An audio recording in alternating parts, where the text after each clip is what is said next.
if I'm honest, I deal with it by pulling into myself, retreating from the world, and going down a consume spiral.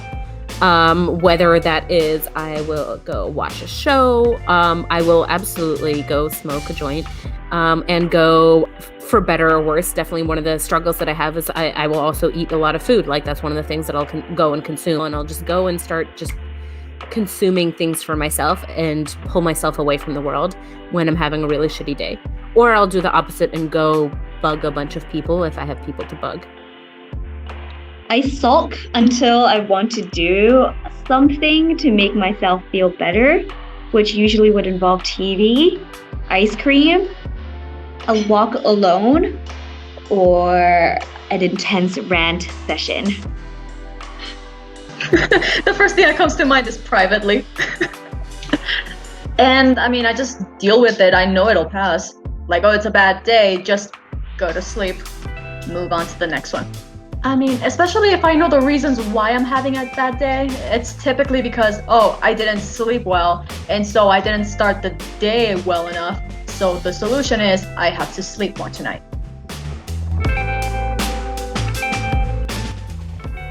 Yes and no. I know what helps me to come down, and it is some emotional validation of whatever it is that triggered me. So if I get that validation, like if I call up a friend and I vent to a friend and they're like, oh yeah, that sucked, or whatever it is, then I let it go and I move on, no problem. But if I don't have an opportunity or I don't have a person to call in that moment and vent that thing, then I will probably keep stewing on it until I'm able to. Yeah. It kind of depends on like how quickly I am able to do something about it. If I can talk to someone that immediately understands and can relate, that's really helpful. If I can go on a walk by myself, that's really helpful. If I can't do either of those two things and I'm still kind of stuck in that crappy situation, and then like more work things come up and I just kind of have to shove it down and put my head down and continue working, then I will never get over it.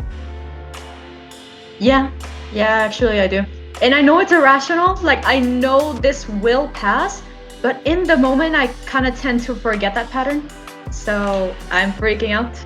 And I stay freaked out for a while. I don't think I've ever stayed more than one day freaked out, but it's definitely lasted hours.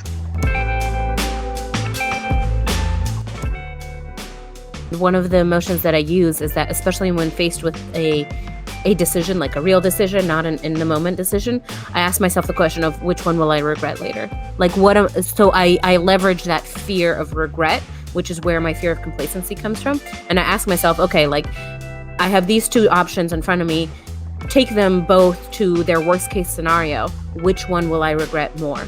Like which one do I want to deal with in its worst case scenario? And I let that fear of the worst case scenario help me make the decision, and I guess in some ways drive me.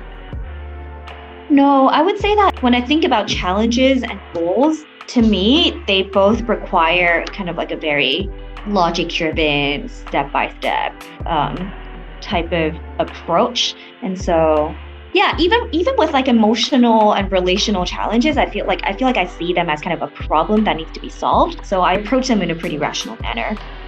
Yes, I can use that as a tool. In the sense that, well, I don't know about facing challenges specifically. I think I would use my logic more for that, like because I think that's a bit more short term. But in the long term, I would use my emotions for that because I'm basically trying to simulate a future that will make me the happiest. And if an idea comes to mind about a possibility for the future, and that idea makes me cringe right away, then that's obviously a no. Hey guys, thanks for checking out this video. We hope that you enjoyed it. Feel free to leave a comment below if you have any questions for us or any thoughts or insights into future content that we could be releasing on this channel. And don't forget to like, subscribe, and share. And we look forward to seeing you on the next video. All right, take care.